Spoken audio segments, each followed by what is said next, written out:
नमस्कार साथियों, मैं यामिनी कुमावत आप सभी का स्वागत करती हूँ ज्ञान वेदा द लर्निंग पॉइंट के यूट्यूब प्लेटफॉर्म पर। तो चलिए आज डिस्कस करते हैं 12 दिसंबर का करंट अफेयर्स। उससे पहले मैं आपको बताना चाहूँगी हमारा ज्ञान वेदा का ऐप भी है जो आपको प्ले स्टोर पर मिल जाएगा।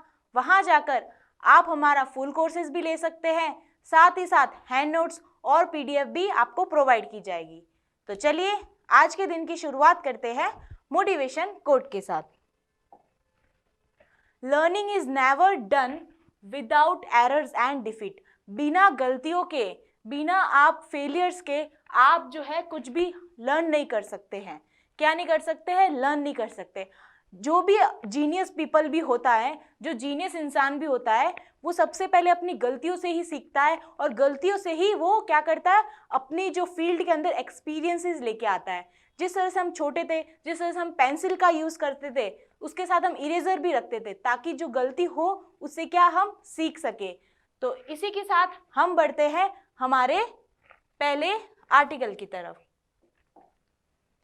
Finance and central bank deputies meeting under G20 presidency to be held in Bengaluru. तो बेंगलुरु में जो है भारत की G20 अध्यक्षता के तहत वित्तीय और केंद्रीय बैंक जो है उन दोनों की क्या हुई है? बैठक हुई है।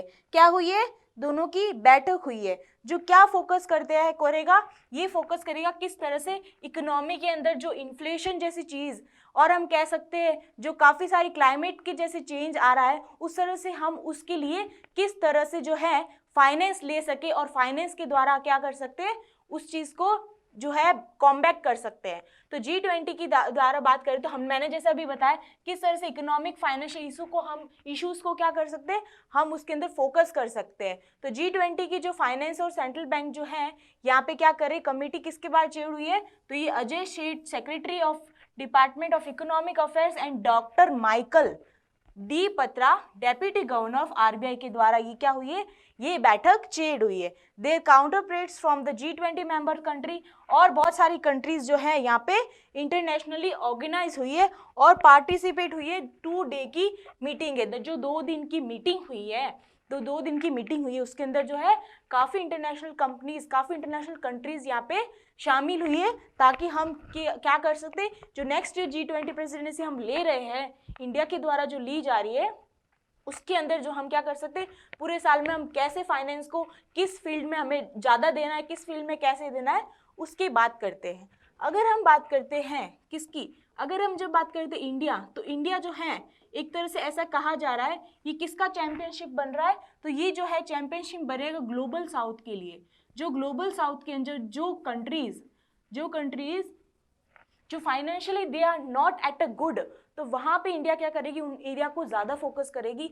और अगर हम बात करते हैं किसकी, और अगर हम बात करते हैं यहाँ पे, तो यहाँ पे इश्यूज कौन कौन से लिए हैं, तो अगर हम बात करते हैं यहाँ पे फोकसेस की, किसकी, हम फोकसेस की, जिस तरह से G20 के अंदर एक फाइनेंशियल ट्रैक नाम का एक समिट बनाई थी, या फाइनेंशियल ट्रैक नाम की एक जो है ऑर्गेनाइजेशन बनाई थी, या फिर हम कह सकते एक डिपार्टमेंट बनाया था। G20 किसकी बात करते हैं, G20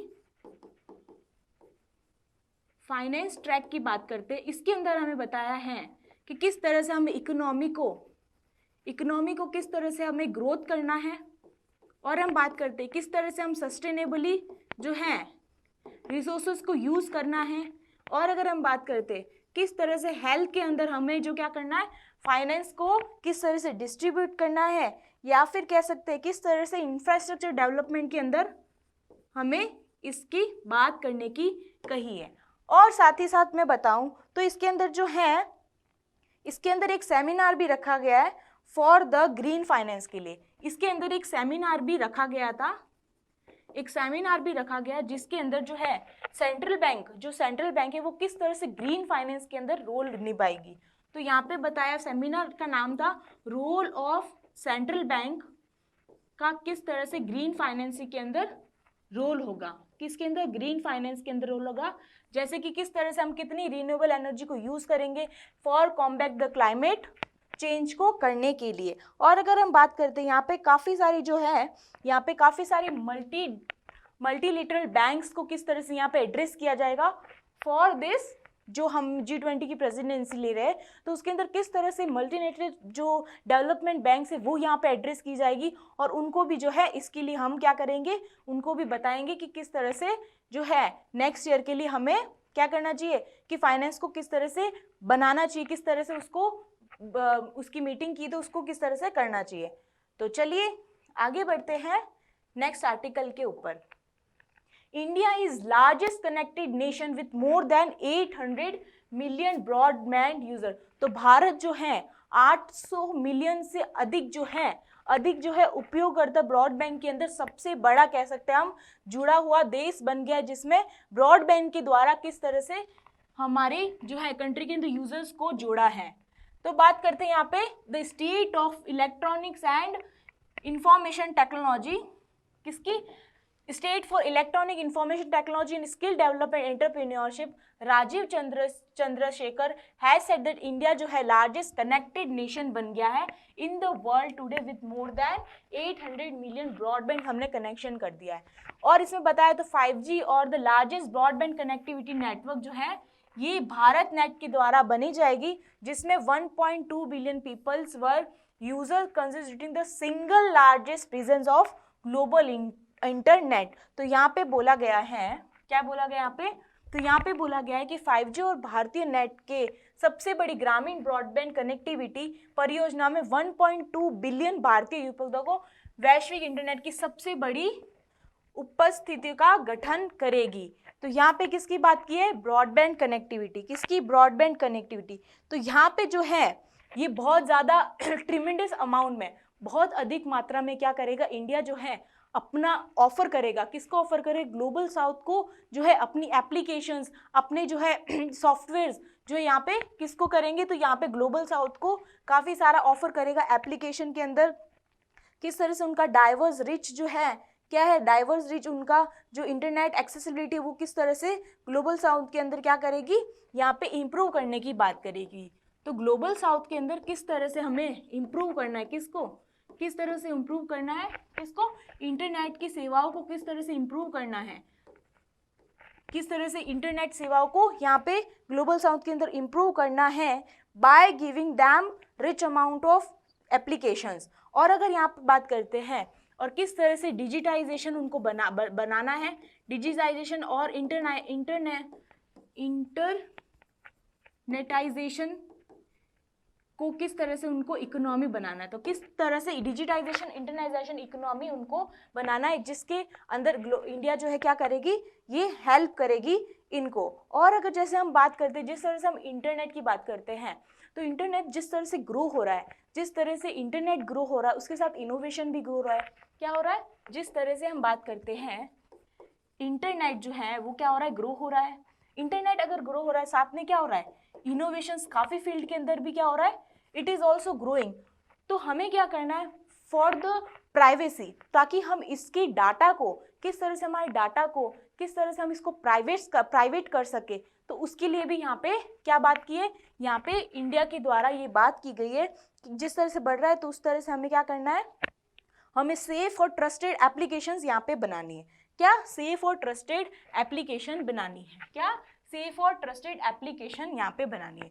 अब हम बात करते हैं, ये रिपोर्ट जो है इंडिया के इंटरनेट गवर्नमेंट फोरम के द्वारा दी गई है। इंडिया के इंटरनेट फोरम गवर्नमेंट ये जो है यूनाइटेड इंटरनेट फोरम के अंदर ही क्या करती है, एसोसिएट करती है। तो यूनाइटेड नेशन की जो है इंटरनेट फोरम है उसके अंदर ही क्या करती है, ये क्या करती है, ये एसोसिएट करती है, जो कि एक मल्टी स्टेक होल्डर, क्या कह सकते हैं, एक मल्टी स्टेक होल्डर ये जो परफॉर्म करती है और रिप्रेजेंट करती है अपने ग्रुप को। तो मल्टी स्टेक होल्डर प्लेटफॉर्म में जो कि बहुत सारी जो हमारी कंट्रीज है उनको क्या करती है, यहाँ पे एक साथ लेके आती है, क्या करती है, एक साथ लेके आती है। जब हम बात करते हैं इंटरनेट की, किसकी, जब बात इंटरनेट आई है तो इंटरनेट के द्वारा हमारे देश के अंदर कैसे जो है प्रगति हुई है, किस तरह से इंटरनेट को हम यूज़ कर रहे हैं। तो अगर हम बात करते हैं जैसे कि हमने डिजिटल को किस तरह से यूज़ किया है, इंटरनेट की बात करते हैं तो हमें इंडिया में क्या आएगा, डिजिटाइजेशन आएगा।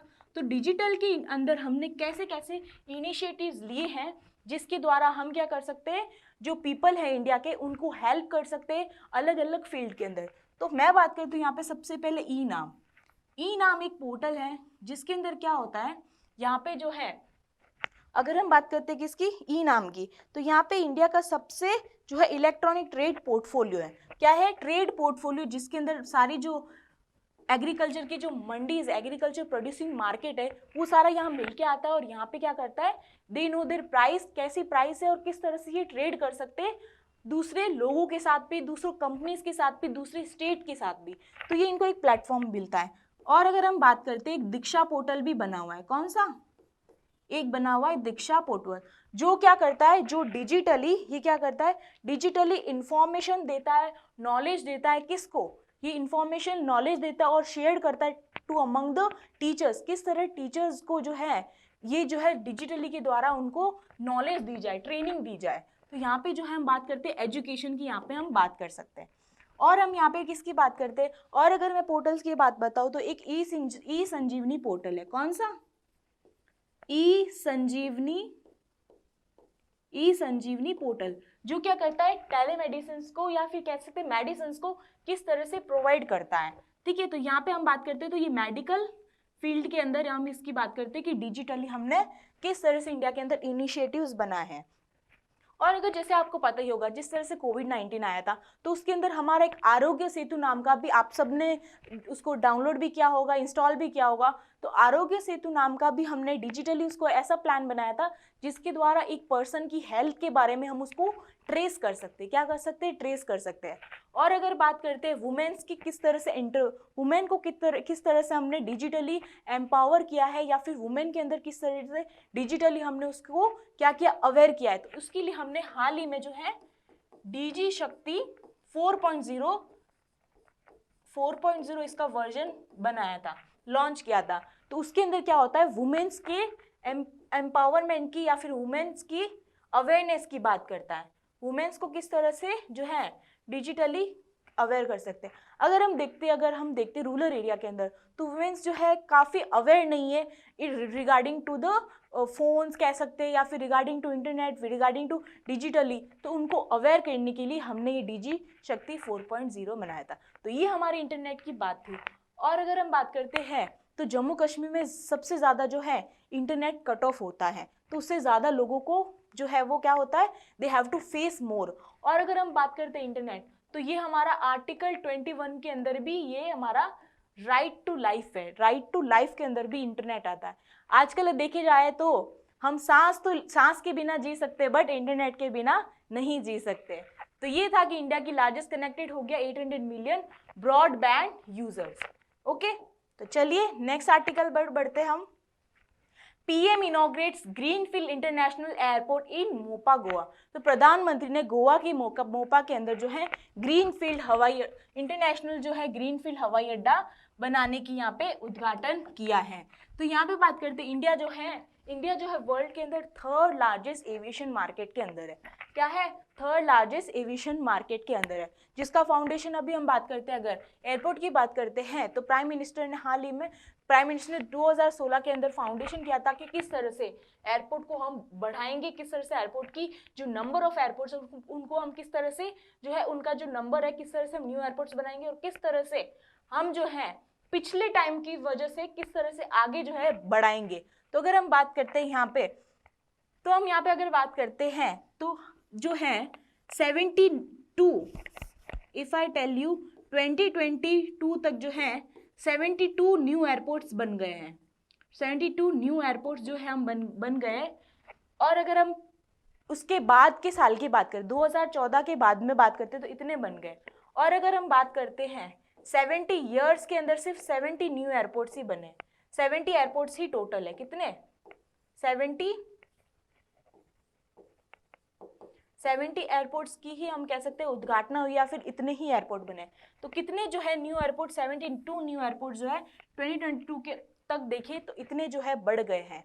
अब यहाँ पे बात करते हैं, यहाँ पे 2870 करोड़ रुपीस लगेंगे to build this sustainable infrastructure बनाने के लिए। Initially phase first will cater, पहले तो जो है 4.4 मिलियन पीपल जो है पर्सन जो उनको अवेलेबल होगा। और फिर जैसे जैसे टाइम जाएगा तो ये एक्सपेक्टेड रेशियो कितना हो जाएगा, 33 मिलियन पैसेंजर पर एरिया के अंदर ये रेज हो जाएगा। क्या हो जाएगा? ये रेज हो जाएगा। तो अगर हम बात करते हैं एयरपोर्ट की, तो ये एयरपोर्ट जो है, या फिर हम कह सकते हैं ये सेक्टर जो है हर एक नागरिक को पहुंच सके। जैसे आप देख सकते हैं तो रूरल पीपल जो होते हैं, या फिर हम कह सकते हैं जो नीचे वाले लोग होते हैं, या फिर हम कहते हैं जो लो लेवल इनकम वाले लोग होते हैं, वो अफोर्ड नहीं कर पाते हैं फॉर द एविएशन के, मतलब एयरपोर्ट से, या फिर वो जो है एरोप्लेन में बैठ के ट्रांसपोर्ट कर सके। तो उनके लिए जो है इंडिया के द्वारा, एक गवर्नमेंट के द्वारा उड़ान स्कीम बनी थी। कौन सी? उड़ान, उड़े देश का आम नागरिक। कौन सी? उड़े देश का, उड़े देश का आम नागरिक नाम की एक स्कीम बनी थी। उड़े देश का आम नागरिक स्कीम बनी थी, जिसके द्वारा काफी जो है इसमें वृद्धि आई थी कि हर एक पीपल, आजकल देखते तो हर एक मीडियम लेवल का जो मीडियम लेवल जो इकोनॉमिकली है, वो भी क्या कर सकता है? ये अफोर्ड कर सकता है। एयरपोर्ट के अंदर हम कह सकते हैं यहाँ पे इस सेक्टर के अंदर वो अफोर्ड कर सकता है। और अगर हम बात करते हैं क्या 8 साल के अंदर तो 72 न्यू एयरपोर्ट्स बन गए, ये तो मैंने आपको बता ही दिया था। और अगर हम बात करते हैं तो एयरपोर्ट जो है क्या करता है? टूरिज्म के अंदर क्या करता है? टूरिज्म के अंदर जो है वो क्या करता है? इंक्रीज करता है, उसके अंदर टूरिज्म सेक्टर को बूस्ट करने की बात करता है। और हम बात करें जैसे टूरिज्म सेक्टर जो है, टूरिज्म सेक्टर जो इंक्रीज करता है, ये क्या है? एक सॉफ्ट पावर है। तो उसके द्वारा क्या होगा? उसके द्वारा क्या होगा? इकोनॉमी के ग्लोबली के अंदर इंडिया का खुद का क्या होगा? एक नाम होने लग जाएगा। क्या हो जाए? इंडिया का खुद का एक स्टैंड हो जाएगा। तो ही अटेन देयर एक स्पेशल, इस कह सकते हैं हम नेशनल जो है एक अट्रैक्टिव बन जाएगा। और हर नेशन को क्या करना पड़ेगा? हर nation wanted, every nation wanted to know the India. तो उसके अंदर भी क्या करता है? टूरिज्म सेक्टर इसके लिए हेल्प करता है। तो ये क्या करता है? नेशन को क्या करता है? ये नेशन को क्या करता है? स्ट्रॉन्ग करता है। क्या करता है? नेशन को, it make a nation to be a stronger and stronger. और यहाँ पे क्या करता है? ये अट्रैक्ट भी करता है। क्या करता है? अट्रैक्ट। आपको पता ही होगा हमारे इंडिया की जो हिस्ट्री है बहुत ही अलग है, या फिर कह सकते हैं बहुत मतलब एक स्पेशल है, या फिर कह सकते हैं यूनिक है। तो यहाँ पे हिस्ट्री को देखने के लिए आप देखते होंगे काफ़ी सारे फोर्ट्स है राजस्थान के अंदर, बहुत सारे फोर्ट्स है, या फिर हम कह सकते हैं कि महाराष्ट्र के अंदर काफ़ी सारी केव्स है। तो इनको देखने के लिए क्या करते हैं? बहुत सारे जो है इंटरनेशनली जो पैसेंजर्स होते हैं, इंटरनेशनल स्कॉलर्स होते हैं, और हम कह सकते हैं businessman, companies, they were coming here. और यहाँ पे क्या करती है? यहाँ पे देखने का मौका, और उनको हिस्ट्री एक जो है अच्छी लगती है। उससे क्या होता है? हमारा टूरिज्म सेक्टर क्या होता है? एक जो है एक खुद एक इकोनॉमिकली क्या करता है? एक पावर अटेन करता है। ठीक है। तो यहाँ पे जिस तरह से 21st सेंचुरी के इंडिया के अंदर ये क्या करता है? ये ग्लोबल प्लेटफॉर्म भी बना रहा है टूरिज्म सेक्टर। जिस तरह history of India is centre of attraction for entire world, scholar, traveller, businessman, students. तो यहाँ पे हम इसकी बात करते हैं। और अगर बात करते हैं एविएशन की, यहाँ पे बात आ गई, या फिर एयरपोर्ट की बात आ ही गई है, तो हमारे सिविल एविएशन मिनिस्टर कौन है? तो ज्योतिराव सिंधिया जी हमारे कौन है? सिविल एविएशन मिनिस्टर है। कौन? ज्योतिराव सिंधिया। और अगर हम बात करते हैं, इन्होंने जो है हाल ही में डीजी यात्रा लगाई थी, डीजी यात्रा स्टार्ट की थी। डीजी यात्रा इन्होंने हाल ही में 3 स्टेट्स के अंदर जो है डीजी यात्रा लॉन्च की थी। क्या? डीजी यात्रा, जिसके दौरान क्या होता है कि हम जो है फेशियल ट्रांसमिशन, मतलब फेस के द्वारा हम क्या कर सकते हैं?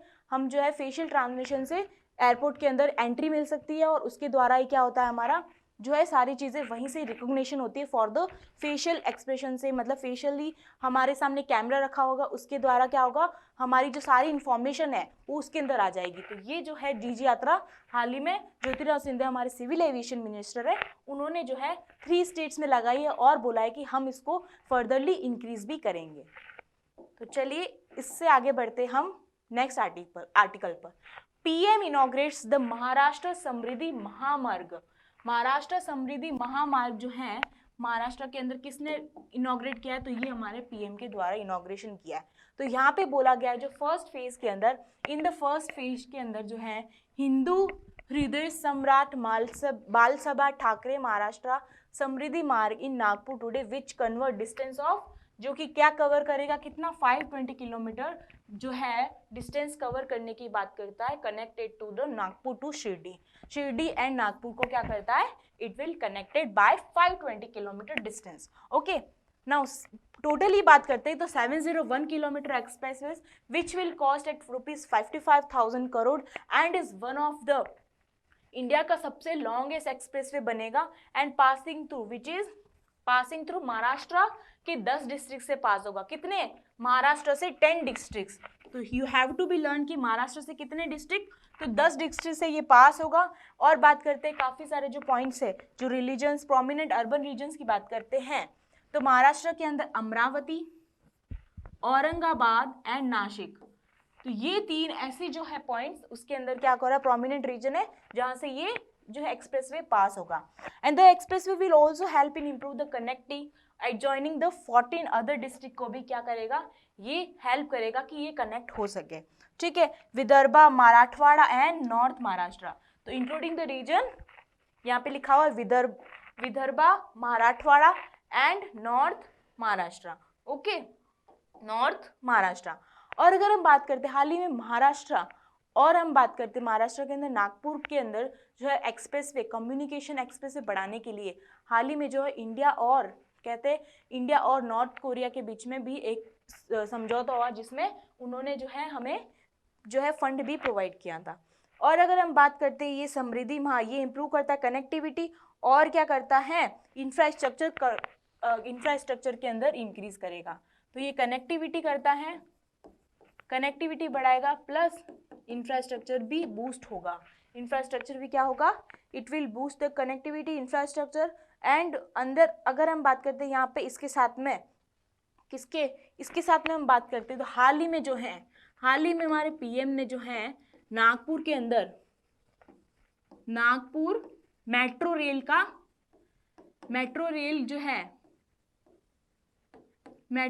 फेज फर्स्ट जो है वो स्टार्ट कर दिया है। मेट्रो रेल का फेज फर्स्ट स्टार्ट भी कर दिया है और उनको बना भी दिए। और इसका नागपुर मेट्रो रेल का फेज सेकंड है, उसकी जो है मेट्रो रेल सेकंड जो है उसका फेज सेकंड है, उसके लिए क्या कर दिया, उसका फाउंडेशन स्टोन भी लगा दिया है। क्या कर दिया, फाउंडेशन स्टोन भी इन्होंने लगा दिया है। और अगर हम हाल ही की बात करते हैं तो अभी जो है हाल ही में जो है 6 वंदे भारत एक्सप्रेसवे, 6 वंदे भारत एक्सप्रेसवे जो कि क्या है, जो कि नागपुर से लेके बिलासपुर तक ये कनेक्टिविटी चलेगी। नागपुर से लेके नागपुर टू बिलासपुर, कहाँ से, नागपुर टू बिलासपुर जो है ये रेल कनेक्टिविटी 6 वंदे भारत के द्वारा पीएम ने ही इनॉग्रेट किया है। ये यहाँ पे नागपुर में हुई है और हाल ही में नागपुर में पीएम ने मेट्रो रेल का जो है फेज फर्स्ट को डेडिकेट किया है और साथ ही साथ में सेकंड का फाउंडेशन स्टोन भी लगा दिया है। और अगर हम बात करते हैं तो ये पीएम गति के अंदर भी क्या करता है, कनेक्टिविटी को बूस्ट करता है। पीएम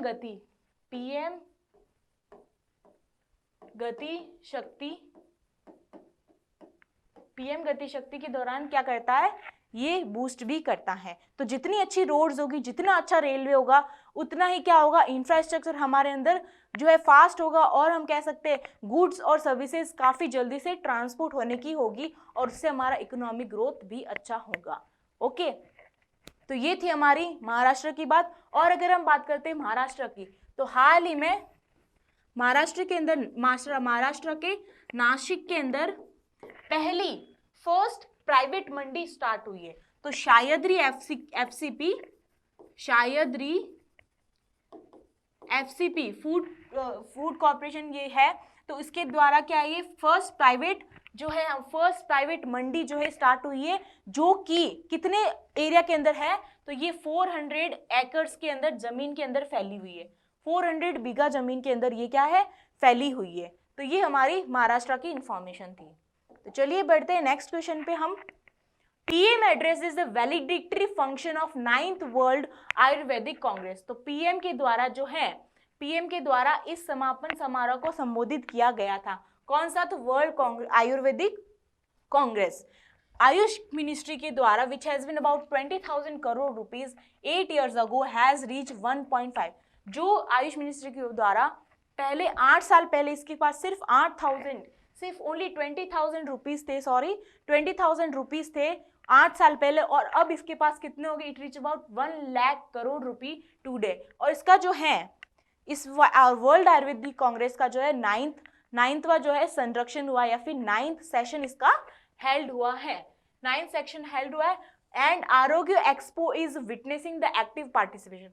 और आरोग्य एक्सपो जो है इसके अंदर एक कह सकते हैं क्या, एक्टिव पार्टिसिपेशन हुआ for more than 400 overseas delegates representing over 50 countries के 50 कंट्रीज इसमें क्या कर रही है, इन्होंने यहाँ पे रिप्रेजेंट किया है। इंटरनेशनल स्टूडेंट्स और various other stakeholders Ayurvedic के यहाँ पे आए हैं।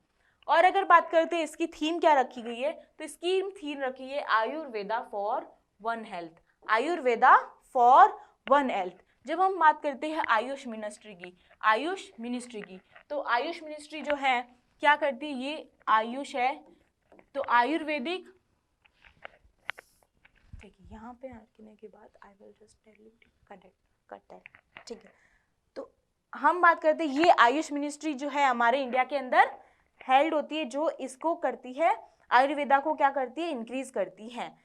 अंडरवे जर्नी ऑफ, ये जो है हम कह सकते हैं ये आज़ादी का अमृत काल, जो हमारा आज़ादी का अमृत काल चल रहा है, अमृत मतलब जो अभी 75 ईयर्स पूरे हुए उसको भी क्या करती है, उसके अंडरवे में जो है ये चल रहा है। और अगर हम बात करते हैं जिस तरह से G20 के अंदर, जिस तरह से G20 की प्रेसिडेंसी में बोला था कि हमारे जो है हमारी इस बार थीम क्या रहेगी, ये है कि वन अर्थ वन फैमिली और वन फ्यूचर।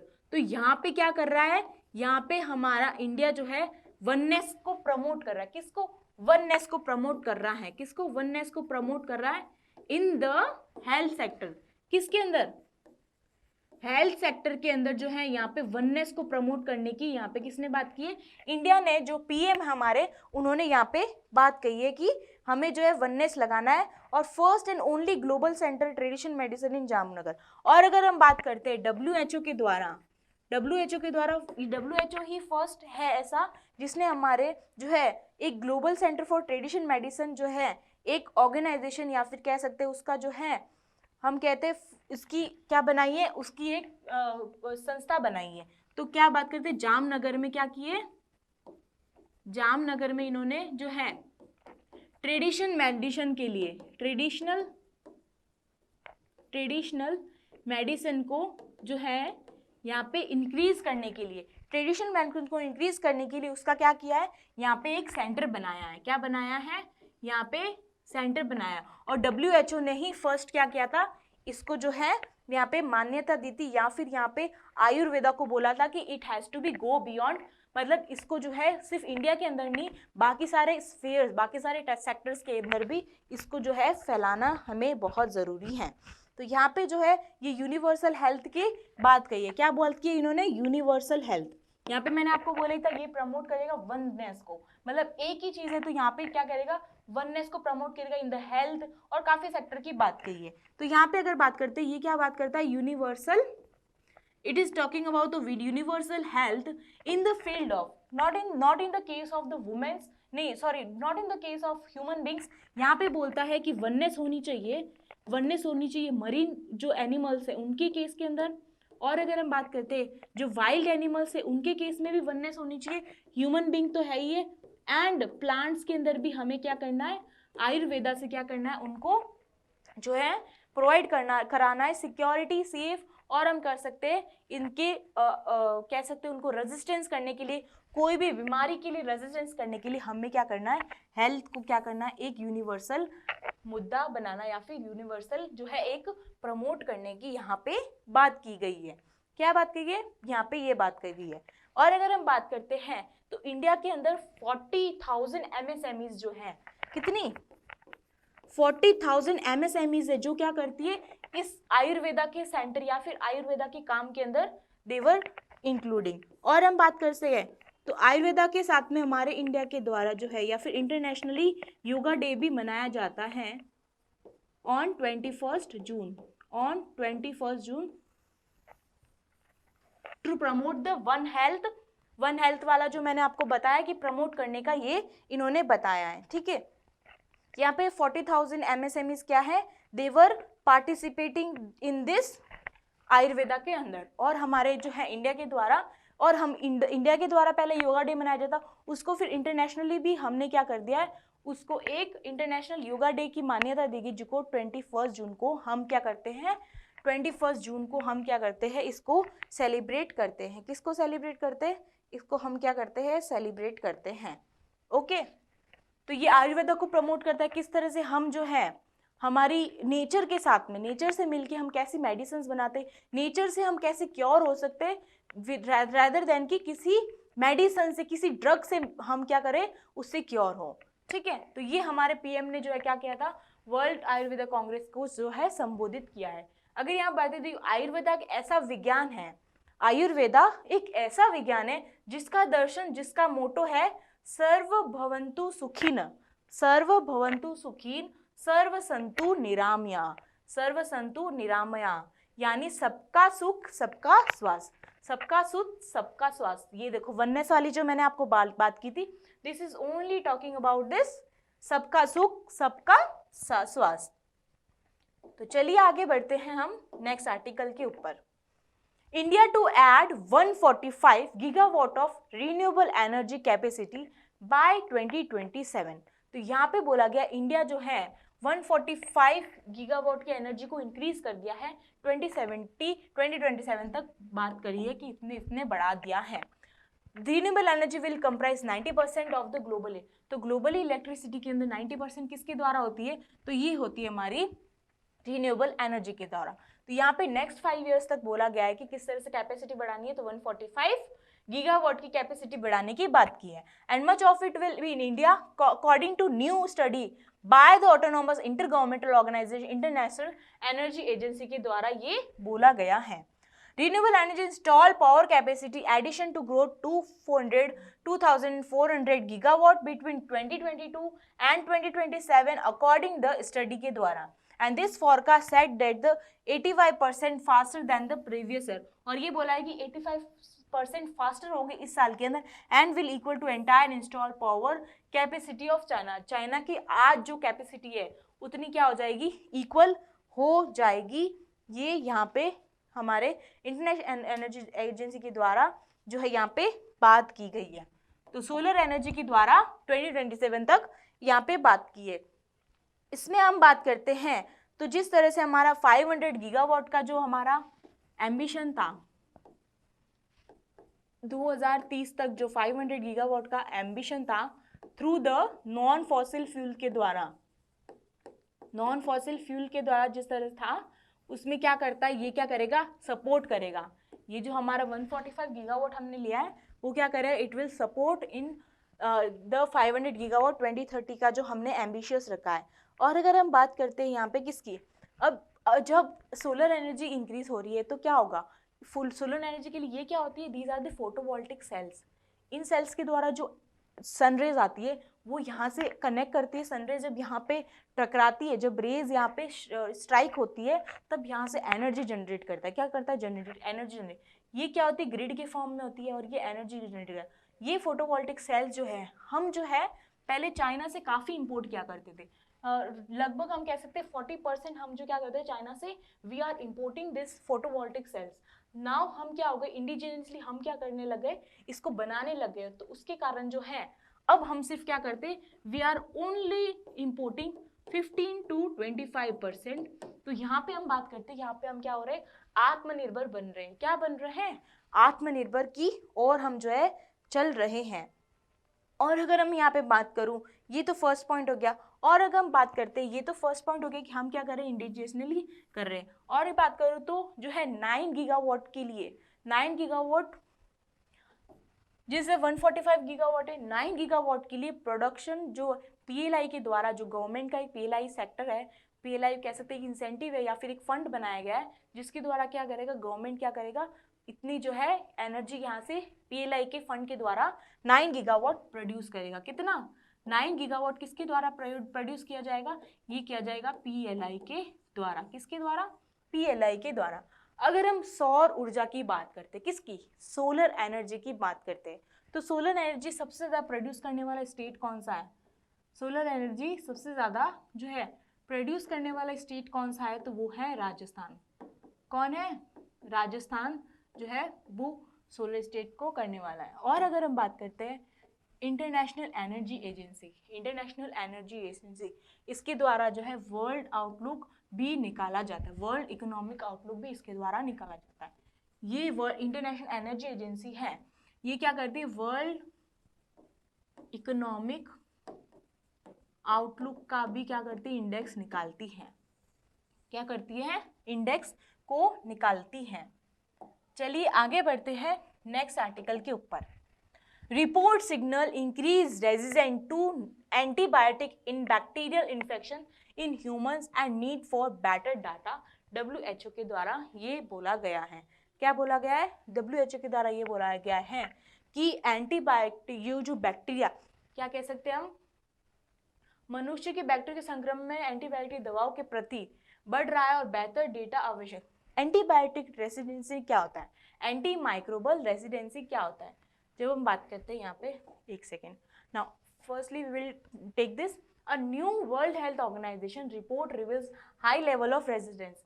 रेजिस्टेंस अभी मैं बताऊंगी क्या होता है। In a bacteria causing the life threatening blood streaming infections as well as increasing the resistance in treatment के अंदर करता है। Several bacteria causing common infection in the community based data reported हुआ है कि 87 कंट्रीज के द्वारा। यहाँ पे बात करते हैं, रिपोर्ट ने हाई लेवल सबसे ज़्यादा किसके अंदर जो है एंटी माइक्रोबियल रेजिस्टेंस की बात की है, तो ये सबसे ज़्यादा किसके अंदर बात की है? कैलब्लेसिया, न्यूमोनिया और एसिंटोबैक्टरोसेप। अब हम बात करते हैं ये एंटी माइक्रोबियल रेजिस्टेंस क्या है। जब हमें जैसे सर दर्द हो रहा है या फिर हमें बुखार आ रहा है तो हम क्या करते हैं? झट से दवाई ले लेते हैं। देखते ही होगे आप, मम्मा को, पापा को, सबको देखते होगे, तो एक दवाई ले लेते हैं। तो जब ये दवाई, एक दवाई को जब हम लंबे समय तक उसी कह सकते डिजीज को या फिर उसी को क्योर करने के लिए, उसी को सही करने के लिए हम लेते हैं ना, तो अंदर जो एंटीबायोटिक्स होती है हमारी, जो एंटीबॉडीज होती है, वो क्या करती है? उसकी हानि हो जाती है। उसके बाद वो जो हम मेडिसिन ले रहे हैं ना, वो उसके ऊपर असर नहीं कर रही है। क्या नहीं असर कर रही है? वो असर नहीं कर रही है। तो उसका मतलब भी क्या हो रहा है? वो रेजिस्टेंसली क्या हो रहा है? वो इंक्रीज होता जा रहा है। उसकी वजह से जो बहुत सारे जो बैक्टीरिया है, उसके लिए जो हम दवाई बना रहे हैं, वो क्या कर रही है? They are not working at all. तो इसलिए जितना कम हो सके, जो दवाइयों के अंदर आपको पता ही होगा ड्रग्स होता है, तो जितना हो सके आप दवाइयाँ कम लो, और जितना हो सके आयुर्वेदिक या फिर हम कह सकते हैं कि घर का नुस्खा अपना के जो है उस चीज़ को क्योर करने की कोशिश कीजिए। तो ये थी अब हम बात करते हैं WHO की। WHO के द्वारा जो है न्यूट्रिशन रिपोर्ट निकाली जाती है। क्या निकाली जाती है? Nutrition report. कौन सी? न्यूट्रिशन रिपोर्ट निकाली जाती है। और अगर हम बात करती हूँ मैं और संस्था की, और ऑर्गेनाइजेशन, इंटरनेशनल ऑर्गेनाइजेशन की बात करती हूँ, तो यूनाइटेड नेशन एनवायरनमेंट प्रोग्राम के द्वारा, यूनाइटेड नेशन एनवायरनमेंट प्रोग्राम के द्वारा एमिशन गैप रिपोर्ट निकाली जाती है। कौन सी? एमिशन गैप रिपोर्ट, जिसके अंदर हम बात करते हैं तो इंडिया को जो है टॉप 7 एमिटर्स में से एक माना गया है। टॉप 7 कंट्रीज के अंदर जो है, टॉप 7 जो है एमिटर्स कंट्री के अंदर इंडिया को क्या माना है? यहाँ पे इंक्लूड किया है। यूनाइटेड नेशन एनवायरनमेंट की बात करते हैं, यहाँ पे ग्लोबल एनवायरनमेंट आउटलुक भी निकाला जाता है। कौन सा? ग्लोबल एनवायरनमेंट आउटलुक निकाला जाता है। और अगर बात करती है ऑर्गेनाइजेशन की, तो ऑक्सफैम इंटरनेशनल आपने आई गेस सुना होगा। ये कौन सी निकालती है? तो ग्लोबल इनइक्वालिटी रिपोर्ट। कौन सी? Global inequality report. तो ये बताता है कि किस कंट्री के अंदर ज़्यादा इनइक्वालिटी बढ़ रही है। Inequality in the sense resources के अंदर कह सकते हैं, हम मनी की इकोनॉमी के अंदर कह सकते हैं, और इनइक्वालिटी बात करते हैं जेंडर बेस के ऊपर इनइक्वालिटी कैसे है, एजुकेशन के बेस पे इनइक्वालिटी कैसी है। तो यहाँ पे ये निकालता है ग्लोबल इनइक्वालिटी रिपोर्ट। क्या? ग्लोबल इनइक्वालिटी रिपोर्ट, जिसके अंदर हम बात करते हैं, यहाँ पे बात करते हैं तो इंडिया की रैंक कौन सी है? इंडिया की रैंक बात करते हैं तो इंडिया की रैंक जो है 123 रैंक है। क्या है? इंडिया की रैंक कितनी है? 123 है। कितने स्टेट्स कंट्रीज में से? तो 161 टोटल कंट्रीज में से इंडिया की 123 रैंक की बात करता है ये ऑक्सफैम ये बात करता है। फिर हम बात करते हैं किसकी, वर्ल्ड इकोनॉमिक फोरम, किसकी, वर्ल्ड इकोनॉमिक फोरम की बात करते हैं। तो इसके द्वारा जो ग्लोबल जेंडर गैप निकाला जाता है, ग्लोबल जेंडर, जो ग्लोबल जेंडर गैप रिपोर्ट इसके द्वारा निकाली जाती है, जिसके अंदर हम बात करते हैं तो इंडिया की सबसे गंदी, सबसे कह सकते हैं सबसे जो है लोएस्ट हम कह सकते हैं उसकी आई है, तो हम बात करते हैं तो 135 आई है 146 के अंदर, 135 आई है इन द 146 के अंदर, कितनी 135 आई है इन द 140। अगर हम बात करते हैं ग्लोबल जेंडर गैप रिपोर्ट के अंदर, तो जो है हमारे आस पड़ोस के जो देश है वो भी क्या है, आगे है। तो यहाँ पे ये हमारी रिपोर्ट आई है जिसके द्वारा किस किस के द्वारा निकाली जाती है, इंटरनेशनल ऑर्गेनाइजेशन। तो WHO न्यूट्रिशन रिपोर्ट निकालता है, united nation environment programme emission gas gap report निकालता है, और ग्लोबल एनवायरनमेंट आउटलुक निकालता है। ऑक्सफैम की बात करते हैं, इनइक्वालिटी रिपोर्ट निकालता है। वर्ल्ड इकोनॉमिक फोरम के द्वारा जो है ग्लोबल जेंडर गैप रिपोर्ट निकालता है, जिसके अंदर इंडिया की 135th रैंक आई है। कितनी आई है, इंडिया की बात करते हैं तो 135 रैंक आई है 146 कंट्रीज के अंदर। तो चलिए बढ़ते हैं नेक्स्ट आर्टिकल के ऊपर। ADB approves $250 million loan to improve India's logistic sector. India के लॉजिस्टिक सेक्टर को इम्प्रूव करने के लिए ADB ने कितना रुपीस दिया है, तो इसने जो है $250 मिलियन की बात की, इसने इतना फंड जो है ये क्या करेगा, देगा। एशियन डेवलपमेंट बैंक की बात करते हैं तो इसने इतना इम्प्रूव किया है कि देने की बात की है, एंड सपोर्ट करने की बात करते हैं टू इम्प्रूव द इंडिया की जो कंट्री के अंदर लॉजिस्टिक इंफ्रास्ट्रक्चर है उसको किस तरह से मॉडर्नाइज कर सकते हैं, किस तरह से उसकी एफिशिएंसी को बढ़ा सके, और किस तरह से उसकी कॉस्ट को रिड्यूस कर सके। Okay, and this will fund first sub programme of the strengthening multi modal and integrated logistic park. तो सबसे पहले ये फंड क्या करेगा, इंटीग्रेटेड जो मल्टी लॉजिस्टिक पार्क है उनको यहाँ पे पैसे देने की यहाँ पे बात की कि उसको जो है उन सेक्टर्स को हमें क्या करना है, we have to focus more on that. अगर हम बात करते हैं super programme supports the government's efforts to create comprehensive policy बनाएगा, प्लानिंग करेगा, इंस्टीट्यूशन फ्रेमवर्क बनाएगा, एंड स्टेट सिटी लेवल्स के ऊपर, स्टेट के ऊपर, सिटी लेवल्स के ऊपर। और बात करें this will rationalise India's highest cost of logistic, और यहाँ पे ग्रीन हाउस गैस को भी क्या करेगा, ग्रीन हाउस गैस के एमिशन को भी क्या करेगा, कम करेगा। जब हम बात करते हैं किसकी, When we talk about logistic, what is mean this logistic? Logistic का मतलब क्या होता है, यहाँ पे ये बोलता है कि किस तरह से हम प्रोसेस करें, हाउ टू प्रोसेस, और हम मैनेज करें किसको, ट्रांसपोर्ट सेक्टर को किस तरह से मैनेज करें, किस तरह से डिलीवरी को मैनेज करें, किस तरह से पैकेजिंग को करें, किस तरह से उसके द्वारा फिर इंफ्रास्ट्रक्चर कैसे बढ़ेगा, कैसे कम होगा। ये जो है लॉजिस्टिकली हम देखते हैं कि किस तरह से ट्रांसपोर्टेशन की फील्ड के अंदर फाइनल डिस्ट्रीब्यूशन, जो फाइनल गुड होता है वो किस तरह से डिस्ट्रीब्यूट होता है। अगर मान लो रोड के ऊपर काफ़ी सारे चीज़ें खराब होगी तो क्या होगा, टाइम से जाएगा क्या जो हमारा सामान होगा। अगर हम पेरिशेबल गुड्स मानते हैं, जो कि जैसे कि हम देखते हैं पेरिशेबल गुड्स में हम वो मानते हैं जैसे कि फ्रूट्स हो गया, वेजिटेबल्स हो गई, वो ज़्यादा लंबे समय तक नहीं चल सकते। अगर लॉजिस्टिक जो हमारा सिस्टम या फिर जो फाइनल डिस्ट्रीब्यूशन जाने के लिए अगर हमने उस चीज़ को सही किया, उसकी पैकेजिंग अच्छे से की, उसके लिए हमने क्या किया, उसको डिलीवर अच्छे से किया, ट्रांसपोर्ट सेक्टर अगर रोड्स और रेलवेज काफ़ी अच्छी बनी तो उसकी वजह से क्या होगा, हमारा इकोनॉमी अपने आप बूस्ट होने लगेगा, ये इंप्रूव करेगा एफिशिएंसी जो हमने बताए गए।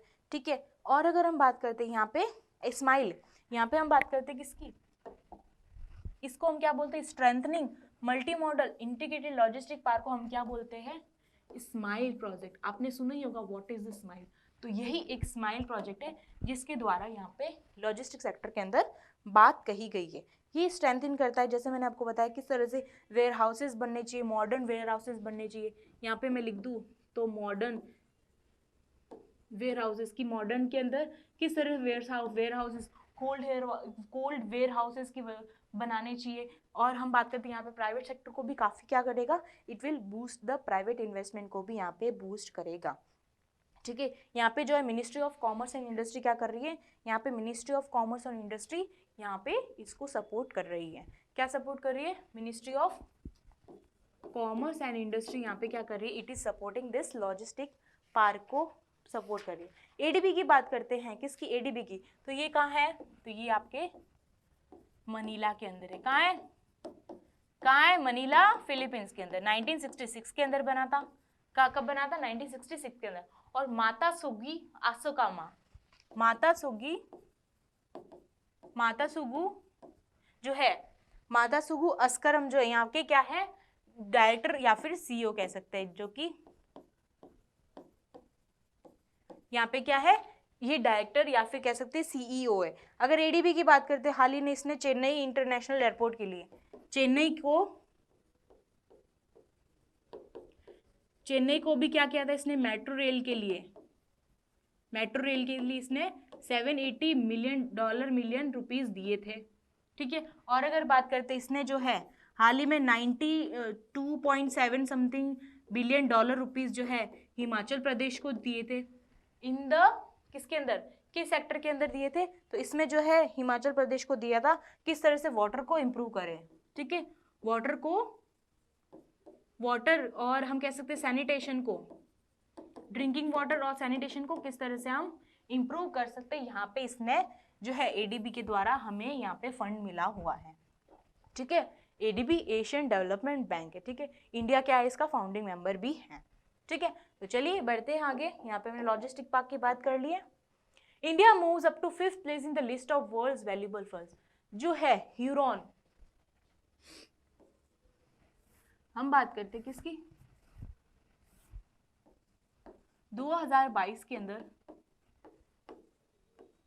ह्यूरॉन के द्वारा जो है 500 मोस्ट जो है कह सकते टॉप कंपनीज या फिर मोस्ट एफिशिएंट कंपनीज की जो एक लिस्ट निकाली जाती है, उसके अंदर जो है इंडिया का प्लेस कितना आया, 5th आया। ठीक है, कितना आया, 5th प्लेस आया इंडिया का। और अगर हम 2021 की बात करते हैं तो इंडिया का प्लेस कितना है, 9th प्लेस है इंडिया का 2021 के अंदर, कितना 9 प्लेस है। और अगर हम बात करते हैं इस बार जो है 20 कंपनीज ने यहाँ पे क्या लिया पार्टिसिपेशन, या फिर 20 कंपनीज की लिस्ट के अंदर नाम आया। तो यहाँ पे हम बात करते हैं कि इंडिया की जो 20 मोस्ट वैल्यूएबल कंपनीज है, they were added in this list. और यहाँ पे बात करते हैं has move into the 5th position among the countries that home to the world's top 500। Last year की रैंक की बात करते हैं तो 8 कंपनीज ही थी और 9th रैंक पे था। एंड यूएस जो है हमेशा की तरह यूएस टॉप करता आ रहा है, चारों के साल बाद यूएस की बात करते हैं तो चाइना आता है, चाइना की बात करते हैं, चाइना के बाद आता है जापान। कौन आता है, चाइना के बाद आता है जापान, और जापान के बाद कौन आता है, यूके आता है। तो यूएस के बाद चाइना आता है, चाइना के बाद जापान आता है। तो अगर टॉप 3 कंट्रीज बोल दे तो you have to give the answer US, China and Japan. और 20 Indian companies featuring the list in this 11 areas के अंदर, and Mumbai 11 are based in India, Mumbai के अंदर है, 4 in the Ahmedabad and 1 each in the Noida, new Delhi, Bengaluru and the Kolkata. With 202 billion valuation Reliance industry company है, Reliance industry limited है, वो क्या है फर्स्ट रैंक पे, इंडिया के अंदर फर्स्ट रैंक पे आई है। और अगर बात करते हैं वर्ल्ड के अंदर 34th के अंदर आया है। और it is follow by Tata consultancy, second पे आया। और अगर हम बात करते हैं HDFC, it is 3rd in the India के अंदर, जो टॉप 20 उसमें से 3rd आया है। और ग्लोबली जो है ये 70 के या 66 के आसपास इसकी रैंक आई है।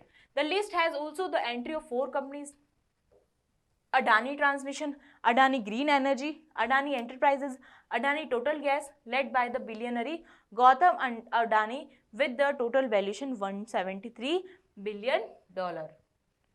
ठीक है, कितना, $173 बिलियन। तो चलिए बढ़ते हैं नेक्स्ट पे।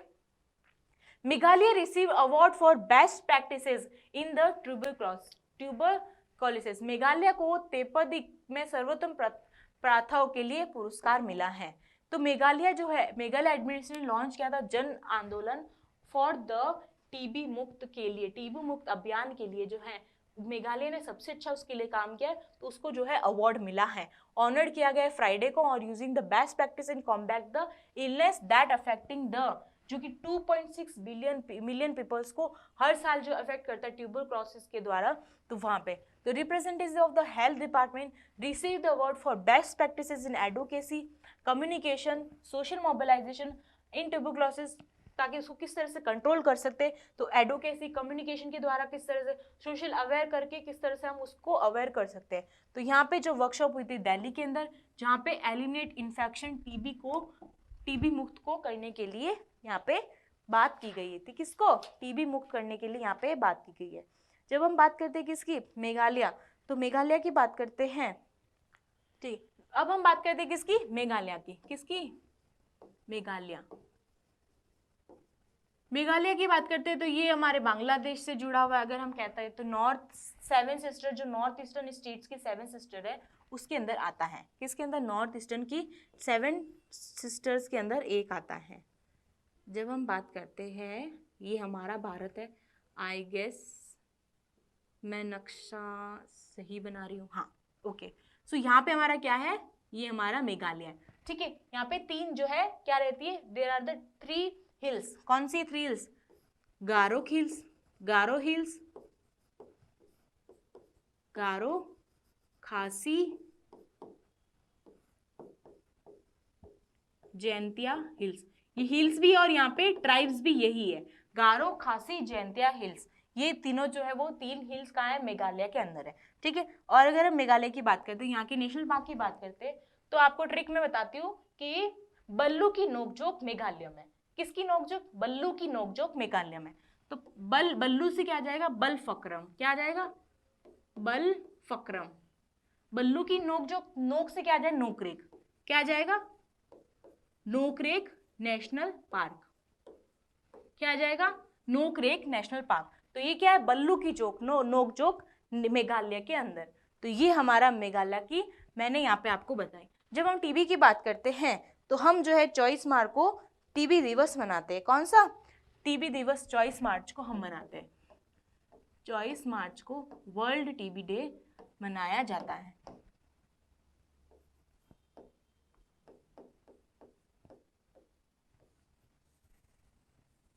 इसकी थीम क्या रखी गई थी? इसकी थीम की अगर हम बात करते हैं, थीम की बात करते हैं तो invest to end TB saving lives. ठीक है, आई होप आप सबको दिख रहा होगा, हाँ ओके। तो theme invest to end TB saving lives, ये इसकी थीम थी। और मेघालय के बारे में बता दिया कि मेघालय के अंदर क्या क्या है। चलिए बढ़ते हैं नेक्स्ट क्वेश्चन पे। 3 Himalayan medical plants enter into the IUCN red list. तो इंटरनेशनल यूनाइटेड, ये एक सेंट्रल नेशनल ऑर्गेनाइजेशन है। The 3 Himalayan medical plants enter into IUCN red list. तो 3 हिमालय औषधि पौधों को जो है IUCN की रेड लिस्ट के अंदर डाला गया है। तो 3 मेडिकल प्लांट स्पीसीज जो फाउंड हुई थी हिमालय के अंदर have been made to IUCN red list के अंदर, जो कि list of the threatened species following international list of threatened species निकालता है, जो कि हाल ही में हुई थी। तो यहाँ पे जो है 3, अगर हम बात करते हैं कि इसकी बात करते हैं तो मेसोट्रोपिस पैलेटिया। कौन सी है? मेसोट्रोपिस पैलेटिया। मेसोट्रोपिस पैलेटिया, जिसको हम लोकली क्या बोलते हैं? इसको लोकली वहां में बोलते हैं पटवा। क्या बोलते हैं? ये इसका लोकल नेम है। क्या है इसका लोकल नेम है? तो इसको क्या डाला है? क्रिटिकली एंडेंजर्ड के अंदर डाला हुआ है। फ्रिटोलिया क्रिहोसा, फ्लिटोरिया क्रिसो, ये क्रिहोसारा। तो इसका जो है, इसका हम बात करते हैं लोकल नेम कौन सा है? इसका लोकल नेम है येलो हिमालय, ये फ्रिटिलोरिया। ठीक है, ये इसको वल्नरेबल की लिस्ट में डाला हुआ है। ठीक है, डैक्टिलोरिजा हेटागिरिया, डैक्टिलोरा हेटागिरिया, इसको जो है क्या बोलते हैं? सल्मा पंजा, सल्मा पंजा, इसका लोकल नेम है सल्मा पंजा। ठीक है, तो 3 लिस्ट के अंदर डाला गया ये स्पीसीज है। तो क्वेश्चन आता है कि ये मेसोट्रोपिस पैलेटा, फ्रिटिलोरा क्रिहोसा और डैक्टिलोरिया क्या है? तो these are the species of the medical plant. Medical plants की स्पीसीज है, जो कि कहाँ पे हमें मिली है? जो हिमालय के अंदर मिलती है। और ये इसको क्या गया है? इसको जो IUCN ने अपने लिस्ट के अंदर ऐड किया है। ISRO successfully complete it's joint hypersonic vehicle trial. तो इसरो ने जो है हाइपरसोनिक वाहन का सफलतापूर्वक जो है क्या किया है, उसका सफलतापूर्वक उसने वाहन का परीक्षण किया है। ठीक है, the Indian space research organisation successfully conducted a joint hypersonic vehicle trial along with the headquarter integrated defence staff के द्वारा।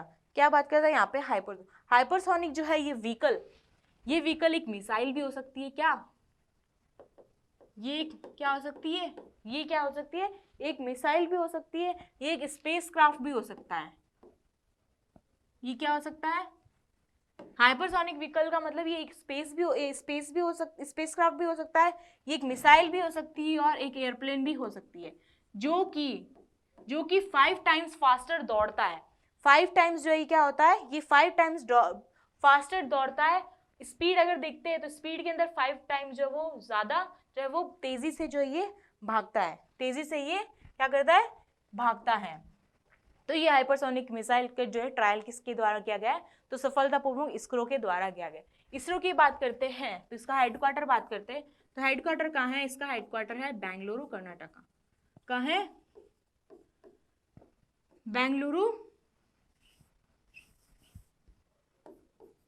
बेंगलुरु कर्नाटका के अंदर इसका हेडक्वार्टर है।